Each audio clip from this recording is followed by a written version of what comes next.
Hi everyone, I'm Rihanna, Festive Events campaigner at Freedom for Animals, and today I'm really excited to say that I will be interviewing Tor from Animal Aid. Tor runs the Festive Events campaign down there, so Tor, thanks so much for being here. Hi Rihanna, really good to be here. Thanks for inviting me. Let's get straight into the questions then. How does the Festive Events campaign at Animal Aid usually work?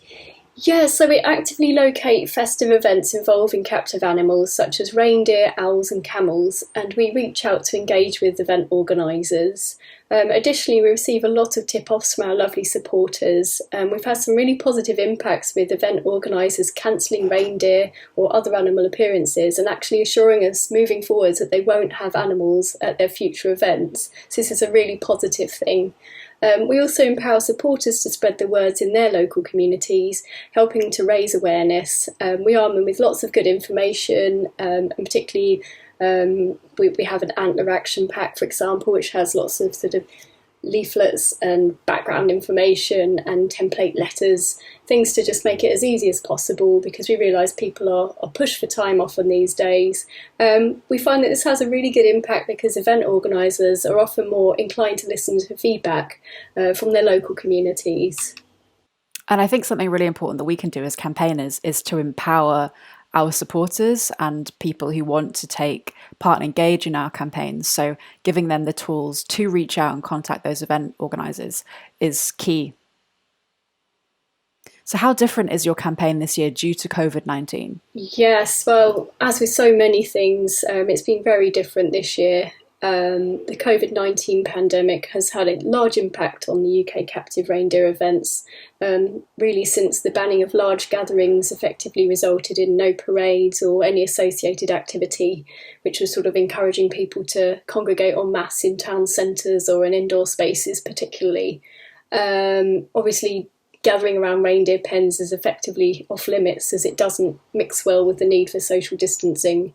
So this gives, thankfully, the reindeer a bit of a break this year from being transported up and down the country and held in pens under bright lights to be prodded by excitable, noisy revellers.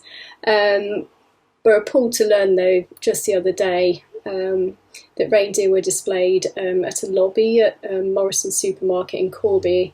This happened just a couple of days ago, and it was really disappointing to see this happen.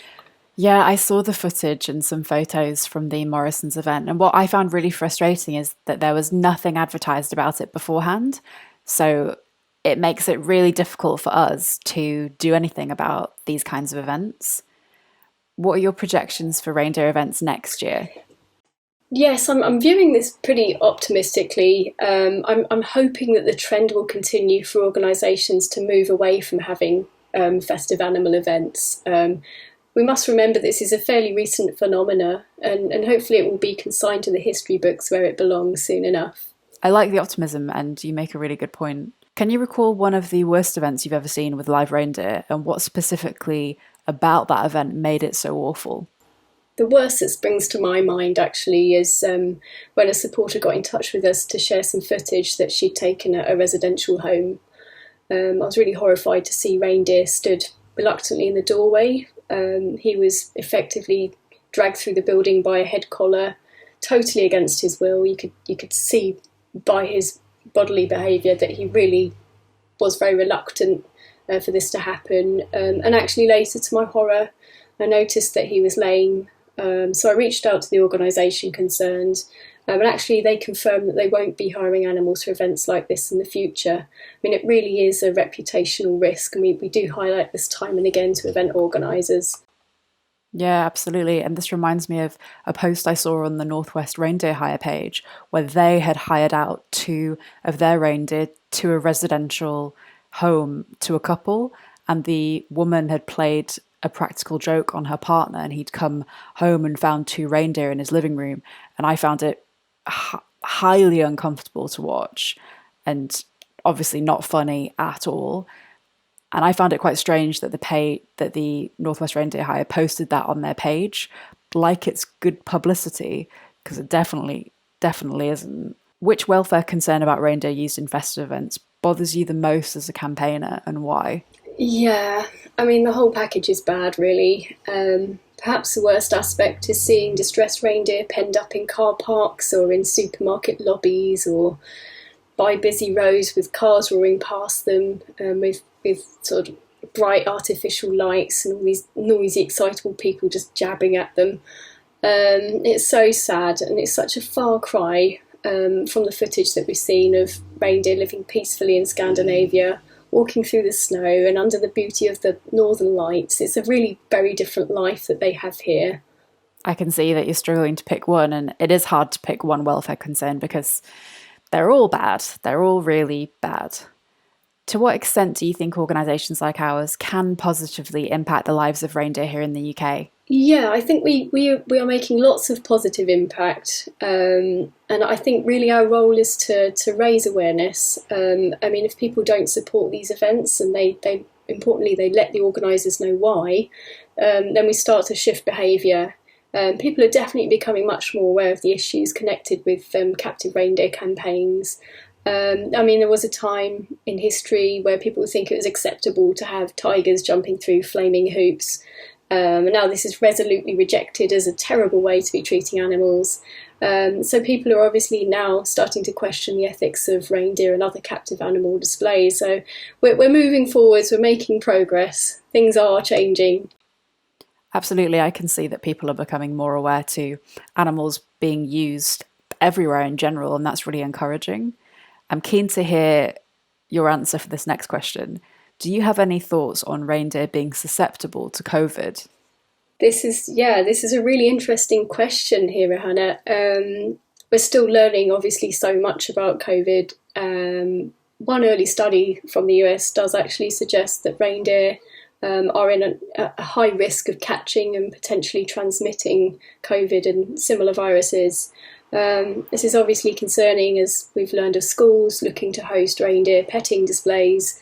And in fact, unfortunately, we saw a display that took place a few days ago as part of the Royal Train Tour. It was at a school in Scotland. I mean, in the current climate, it's vital that we can do all we can to protect and prevent further transmission of the virus. I mean, there is obviously an associated risk of the transfer of other zoonotic infections to children as well, such as E. coli. And once again, I mean, we're just forced to question whether all of this is really worth running the risk. There have been quite a lot of school visits, which is startling and very, very concerning. I felt so strongly about this that I've made a video about COVID and reindeer because I just don't think there's the awareness there about the risks. And as you say, is it really worth running the risk? I don't think so.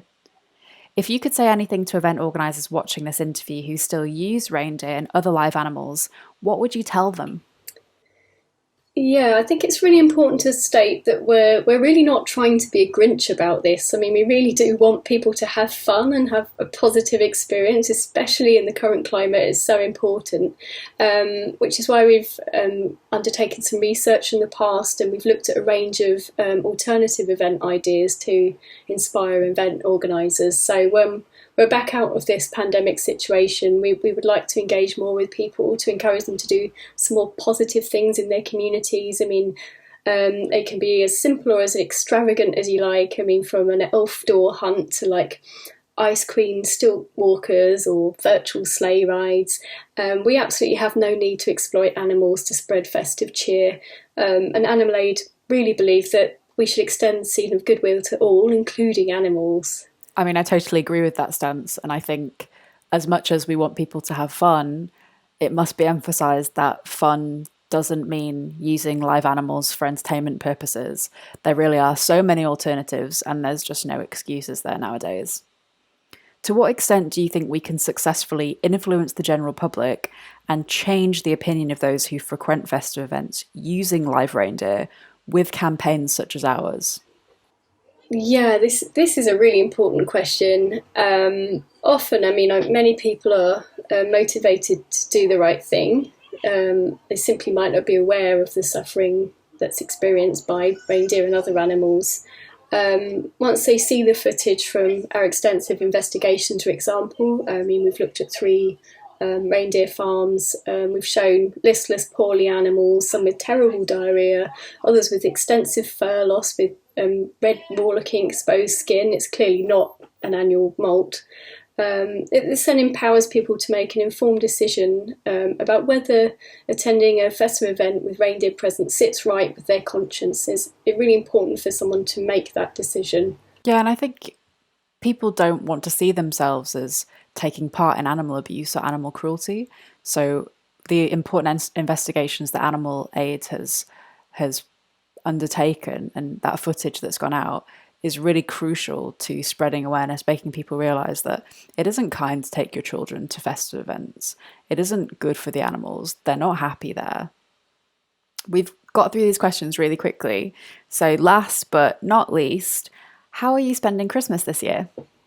Yeah, well, it's going to be very different this year, of course. Looking to spend Christmas with my partner and our current foster kitty. It's going to be lots of online video chat with friends and family. We love cooking. We're planning to make some really tasty vegan food.